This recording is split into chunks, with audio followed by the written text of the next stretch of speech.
Salut à tous, c'est la chaîne Techno depuis l'IFA à Berlin pour cette édition 2012. Alors l'IFA, c'est une débauche évidemment de nouveautés présentées, mais c'est aussi quelques signes du côté des constructeurs, Jérôme, les constructeurs de téléviseurs qui font la grimace.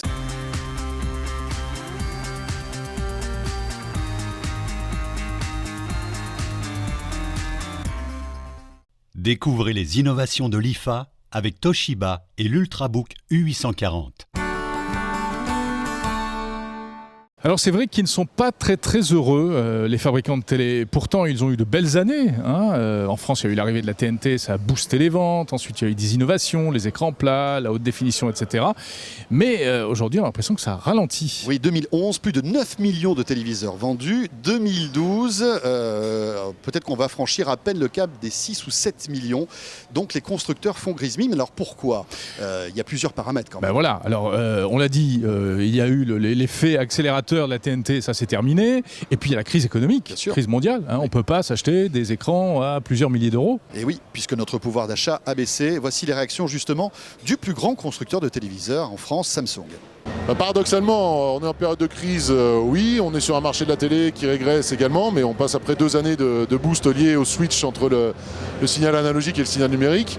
Par contre, le marché de la télé haut de gamme, j'ai envie de dire, il y a toujours, année après année, le même nombre de produits qui se vendent au-dessus de 3 000, 4 000, 5 000, 10 000 euros même. On a toujours des gens. C'est comme le luxe, même période de crise, ça marche finalement. C'est des marchés de niche, c'est pas des marchés de masse en termes de volume, mais par contre, ce sont des marchés d'image sur lesquels la marque se doit d'être présente. Ouais.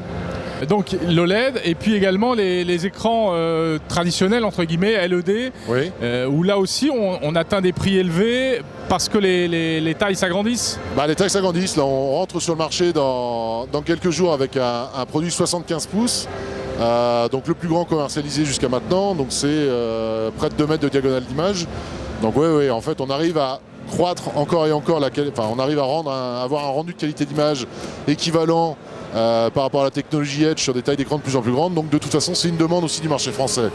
Quand on regarde l'évolution aujourd'hui, on est sur du marché 46 ou 50 pouces et au-delà qui continue de progresser alors que l'ensemble des tailles en dessous régressent d'une année sur l'autre. Le marché régulièrement connaît des phases d'ascension et des phases de crise. Donc là on est un peu au creux de la vague. Oui, là on est un peu dans un creux qui était prévisible pour des problèmes de taux d'équipement, mais bon, prévisible aussi parce qu'on est effectivement depuis quelques années dans un contexte économique très délicat et là au niveau mondial. Bien entendu, la solution, ça se situe au niveau de l'innovation.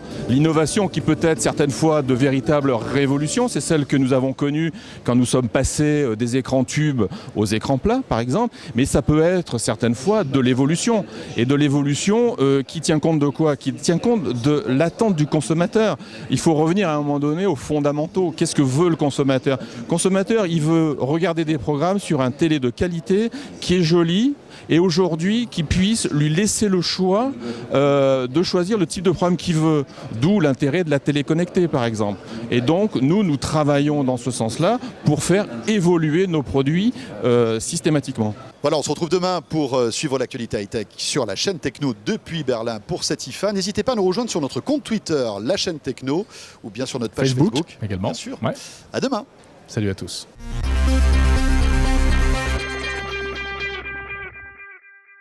Découvrez les innovations de l'IFA avec Toshiba et l'Ultrabook U840.